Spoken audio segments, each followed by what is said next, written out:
you are on. Hello, Erev Tov. All right, so I thought we could take some lessons from Avram Avinu. We have in this week's Parsha, Parsha Yericho, why has Avram Avinu actually chosen? We don't really know too much about Avram Avinu when Hashem comes to him. And it says in this week's Parsha, Avram Yeh the Goy Gadol Batzuv Nivruchu Bo Kol Goya Aret Ki Yadativ Leman Asher Yitzave Et Banav Et Beito Acharav B'Shamru Derech Hashem Lasot Tzedakah Mishpat Leman Havi Hashem Al Abraham the Tzedakah Mishpat. So we see that that Hashem sees that Abraham is gonna instruct his children after him to follow in the ways of Hashem of tzedakah umishpat. So we see that one is that Abraham is going to instruct his children to follow after him, but obviously that also means that Abraham himself has acquired certain qualities him and of itself, as we know that Rishon is called Sefer Yashar, the path of it's making Sefer HaYashar, it's the path of the straight, the just, and we're supposed to be learning from our forefathers in that way. So just looking through Parshat Lecha Vayera and just looking at Pashup Pshat of reading the Psukim, there's some lessons that I like to gain for myself. Lecha, obviously, Lecha Ma'atzcha Muladitcha, Avram Avinu being a trailblazer, doing something new. I read in the Torah tidbits this past week, I forgot from who, but there's certain times in our life that we're forced upon to do something new. Sometimes it's about moving or starting a new job, or moving to a new community, or getting married. That we're forced to do something new and take that on. And we see that Avram Avinu has that quality of going to a new place and doing something new. Then he goes to Eretz Yisrael, to Eretz Canaan, I should say, and there's a famine. And without any question, according to Rashi, without any questions, he just goes and he goes down to Mitzrayim without questioning Hashem. Then in last week's parsha that he parts way from Lot. He sees that they're fighting. The sheep their shepherds are fighting.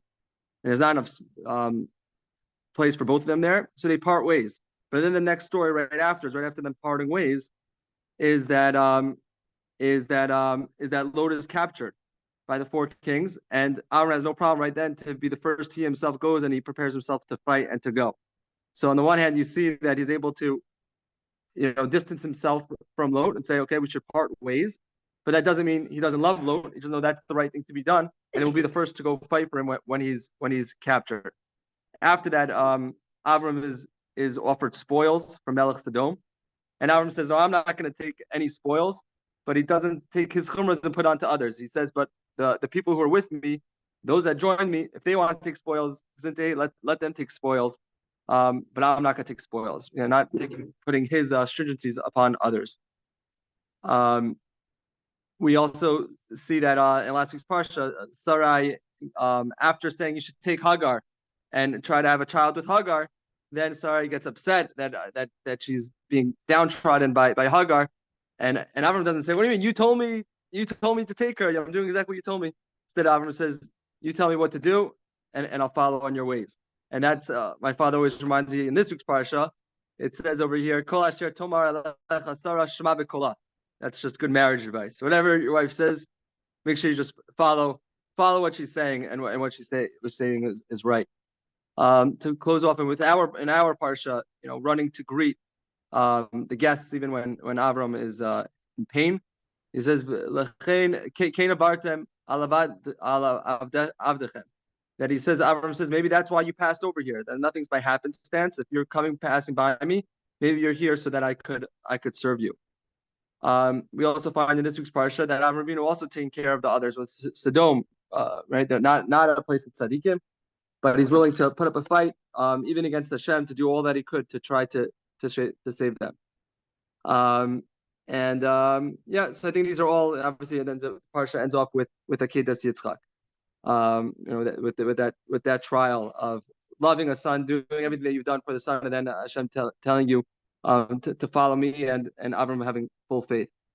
I think these are all just little lessons that we could learn from Abraham and follow in his ways, as the Sefer Hayashar, and to follow in the ways of Abraham, just reading the Pashup Pshat of Pesukim. Shikach, thank you very much. Okay, all right. Same time, same place tomorrow night. Thank you very much, Moshe. All the best, everybody.